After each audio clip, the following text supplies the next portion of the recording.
What's going on, YouTube? We're out here in Sedona, Arizona, camping in our Vortex 3317V. Last camping trip out, in our pass-through, we had some water that was on the ground. We thought it was coming from up in this area somewhere. Couldn't pinpoint it with the water running or anything like that. We kind of let it go, didn't think about it until last night. We went to take a shower and get out, and there's water on the ground right in there between the shower and the cabinet. So we had to figure out where it was coming from.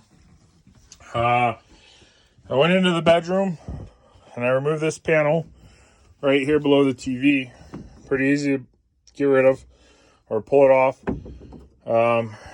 Pull these little pins off of it.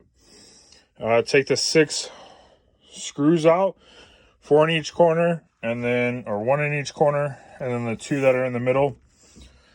Pull that off. You got your hot water or cold water. What we found was that the hot water was dripping down below. The fitting was loose. Went ahead, tighten that up. Tighten the cold water up. Tighten the nuts for the faucet itself. Ran the water pump all day today. Haven't had any drips or anything like that. So if you're having a water issue, you got water in your pass-through or something like that, this is a good place to start.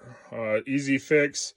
When we get home, I'm going to pull both of these off, put some Teflon tape on them, put them back on, make sure they're sealed up and they stayed sealed up. And then we'll go from there. I appreciate you guys taking a look at the video. If you have any questions, just put them in the comment section. Thank you.